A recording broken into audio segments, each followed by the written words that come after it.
श्री शिवाय नमस्तुभ्यम। आषाढ़ महीना शुरू होते ही अपने घर पर महिला, खास तौर पर पुरुष जन को भी अपने घर पर सरल सरल से नियम बनाने चाहिए ताकि पुत्र विवाह, नौकरी, रोग, कर्ज इत्यादि की कामना सिद्ध हो, नवग्रहों की दशा सुधरे और खूब खूब सौभाग्य बना रहे। आइए जानते हैं किस स्वरूप में इस महीने आपको श्रेष्ठ कार्य कर सकते हैं ताकि जीवन में आप दुख बीमारी से बचे रहें और खूब सौभाग्य बना रहे। यह महीना खास तौर पर दुर्गा भवानी, सूर्य नारायण भगवान, शिव नारायण की उपासना के लिए जाना जाता है क्योंकि इस महीने खूब श्रेष्ठ श्रेष्ठ त्योहार आते हैं। इनका अपना एक महत्व है। ज्योतिष में मैंने जाना है इस महीने पर पूर्वाषाढ़ा और उत्तराषाढ़ा नक्षत्र का बहुत अधिक प्रभाव रहता है। इस कारण से इसे जो है आषाढ़ महीने के रूप में संबोधित किया गया। आषाढ़ महीना हिंदू पंचांग के अनुसार चौथा महीना माना जाता है। ये जो महीना है ये चैत्र, वैशाख, जेठ के बाद आता है। यह मौसम के लिहाज से भी बहुत खास है क्योंकि यह गर्मी और वर्षा के बीच का संधि काल का समय होता है। इस समय वर्षा ऋतु की अब शुरुआत मानी गई है। ऐसे में अपने परिवार का बहुत लंबी यात्रा, जहां बारिश अधिक होती है, उन स्थानों पर आप किसी दुर्घटना या किसी भी स्वरूप में वाहन इत्यादि का प्रयोग करते हैं तो सावधानी से करें। जी, आप सभी जानते होंगे कर्म के साथ साथ धर्म को लेकर और धर्म के साथ साथ अपने व्यवहारिक दृष्टिकोण और कर्मशील होकर ही जीवन को सार्थक किया जा सकता है। तो किसी भी लंबी यात्रा या जहां पर बारिश ज्यादा होती है, क्योंकि देखिए समय और हमारा भाग्य जाने किस रूप में करवट ले रहा हो, किस रूप में हमें दुख पाना हो, कोई नहीं जानता। इससे अच्छा है कि थोड़ा सावधानी रखी जाए। तो क्योंकि अब ये बरसात का ही समय हो रहा होता है, ऐसे में नमी बढ़ने लगती है। खाने पीने में भी अपना ध्यान रखें, उबला पानी पिए। संक्रमण, बुखार और अन्य बीमारी का खतरा रहता है क्योंकि शरीर और मौसम में पूरी तरह से ज्योतिष और आयुर्वेद के हिसाब से बदलाव आ रहे होते हैं। तो अपना, अपने बच्चों का और अपने परिवार का ध्यान रखें। सबसे पहले इस महीने आने वाले सभी व्रत त्योहार की लिस्ट एक बार जान लीजिए ताकि आपसे कोई भी गलती ना हो। फिर हम उपाय जानेंगे जो आप अपने घर पर रहकर कर सकते हैं। जैसे कि 3 जुलाई 2026 को गणेश चतुर्थी व्रत अर्थात आषाढ़ी चतुर्थी व्रत का आप व्रत कीजिएगा, जो महीने के महीने चतुर्थी होती है उसका। इसके साथ साथ हरेला अगर आप बोते हैं जैसे उत्तराखंड इत्यादि क्षेत्रों में, तो हरेला बोने का दिन 7 जुलाई 2026 को है। 10 जुलाई 2026 को योगिनी एकादशी का व्रत किया जाएगा जो कि सर्वश्रेष्ठ है, आप कर सकते हैं। इससे भी व्रत की अभी वैसे तो कृष्ण पक्ष का समय है, परंतु प्रभु प्रेम की इच्छा है तो एकादशी व्रत शुरू किया जा सकता है, कोई दिक्कत की बात नहीं है। इसके साथ साथ 14 तारीख को अमावस रहेगी, आषाढ़ महीने की अमावस्या, तो नोट करते हुए चलिएगा। इसे सर्वश्रेष्ठ अमावस के रूप में भी जाना जाता है। और 15 जुलाई 2026 गुप्त नवरात्रि का भी आरंभ हो चुका होता है। 16 जुलाई 2026 श्री जगन्नाथ यात्रा शुरू होगी और विशेष तौर पर 16 तारीख को ही हरेला का पर्व भी मनाया जाएगा। यह पर्व जो है विशेष तौर पर शिव और गौरी मैया को समर्पित होता है। 16 जुलाई को कर्क संक्रांति होगी। ठीक है, कौन कौन, मुझे इन त्योहारों के बारे में, आपके यहाँ कौन कौन से त्योहार मनाए जाते हैं, क्या मैं सही बता रही हूँ, इस बारे में जरूर बताएं और कमेंट्स में प्रभु का नाम जरूर सुमिरन करें। 25 जुलाई देवशयन एकादशी है जो कि तुलसी रोपण दिवस के रूप में जानी जाती है। प्रभु जी 4 महीने की चिर निद्रा के लिए सोने चले जाते हैं और महादेव इस समस्त ब्रह्मांड का संचालन कर रहे होते हैं। उनके हाथ में पूरे ब्रह्मांड की बागडोर होती है। तो आप सभी कुछ नए शुभ काम करना चाहते हैं तो देवशयन एकादशी से पहले 25 जुलाई से पहले निपटा लीजिएगा। 29 जुलाई गुरु पूर्णिमा, जिसे व्यास पूर्णिमा कहा जाता है, वह है। ठीक है जी, यह बात हो गई। तो इस तरह से ये इस महीने आने वाले त्योहार की लिस्ट है। अब आप उपाय जानिए। अग्नि पुराण, वायु पुराण और सूर्य पुराण में इनका श्रेष्ठ वर्णन मिलता है कि आषाढ़ महीने में जब पूर्वाषाढ़ा और उत्तराषाढ़ा नक्षत्र का प्रभाव हर स्वरूप में हो मानव मन, मस्तिष्क और ग्रहों की दशा पर, तो इस समय सूर्य उपासना बहुत विशेष मानी गई है। तो आप अपने बच्चे, बड़े सभी को यह कहें कि बेटा आप ज्यादा कुछ नहीं कर सकते हैं तो आप सूर्य भगवान को जल जरूर चढ़ाएं, क्योंकि आत्मा और नवग्रहों के स्वामी अर्थात ग्रहों के राजा, आत्मा और पिता और बल पुरुष के कारक और प्रत्यक्ष देवता सूर्य भगवान है।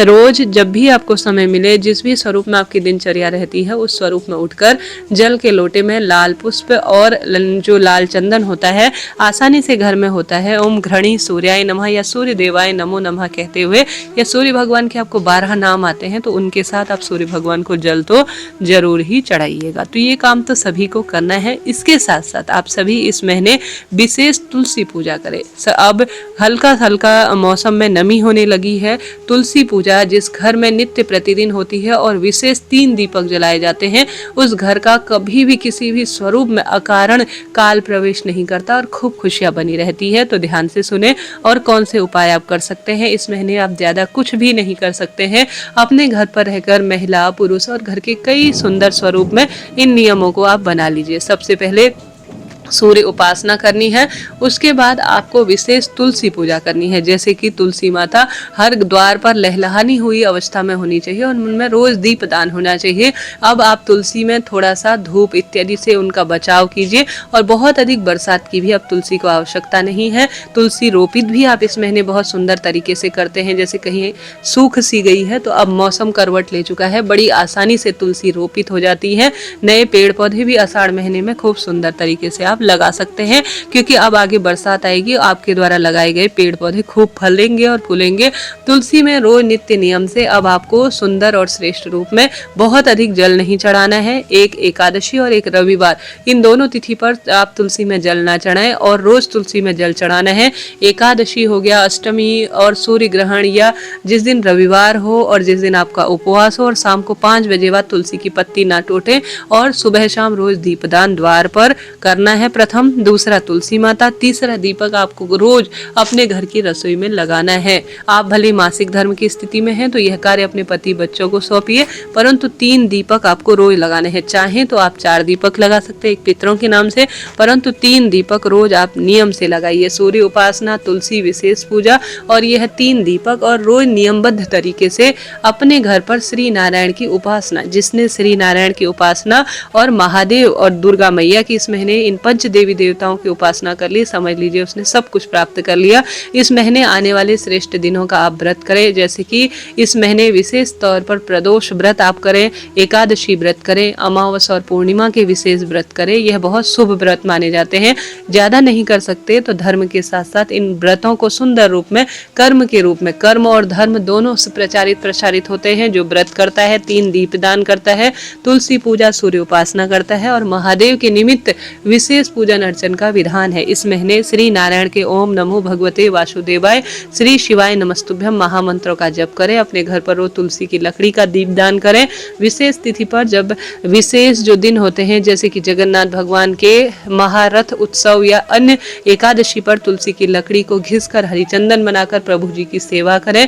खूब सुंदर किसी एक श्रेष्ठ दिन पर तुलसी की मंजरी या तुलसी के पत्तों की माला बनाकर प्रभु जी को समर्पित करें। श्रेष्ठता और अति शुभता इससे बनी रहती है।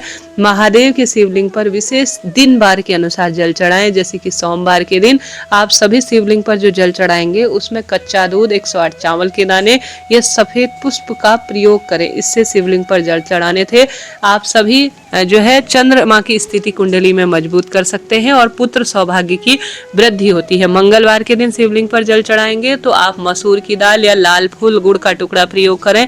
बुधवार के दिन हरे मूंग इत्यादि या हरे पत्तियों का प्रयोग करें।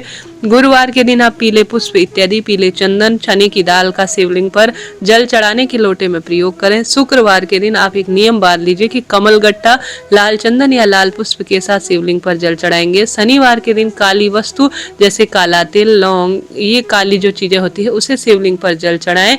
रविवार के दिन वापस लाल रंग की चीजें शिवलिंग पर जल चढ़ाने के रूप में प्रयोग लीजिएगा। इससे सौभाग्य तो बढ़ता ही है, साथ ही महादेव की खूब प्रसन्नता इनमें होती है।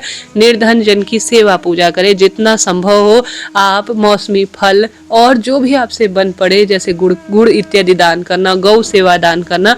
गौ सेवा करना बहुत लाभ देता है। जैसे कि इस महीने लाल रंग की चीजों के दान की महत्वता है, तो चुपचाप कहीं बड़ा सा माचिस का डब्बा किसी मंदिर में छोड़ कर आए, पंडित जी इसे पूजा में प्रयोग लेंगे तो आपको बहुत सुंदर प्रयोग के रूप में ये उपाय मिलेगा। आप अपने हाथ से रुई और बत्तियां बनाकर किसी मंदिर में दान कर आते हैं तो वहाँ नित्य प्रतिदिन दीपक बाती आपके नाम से होती रहेगी। इस महीने आप सभी लाल रंग का आसन, तांबे का लोटा, इन इत्यादि चीजों का दान करते हैं तो इससे भी खूब खूब सौभाग्य बढ़ता है। अपनी इच्छा शक्ति सामर्थ्य अनुसार आप दान पुण्य करें, दीप दान करें, प्रभु सेवा पूजा करें, खूब सुंदर पुस्तकों का आप पठन पाठन करें, इसका भी लाभ होता है। अभी के लिए इतना ही। वीडियो ज्ञानवर्धक उचित उपयोगी रही हो तो श्री शिवाय नमस्तुभ्यम लिखें और चैनल से जुड़े। हरे कृष्ण, श्री शिवाय नमस्तुभ्यम।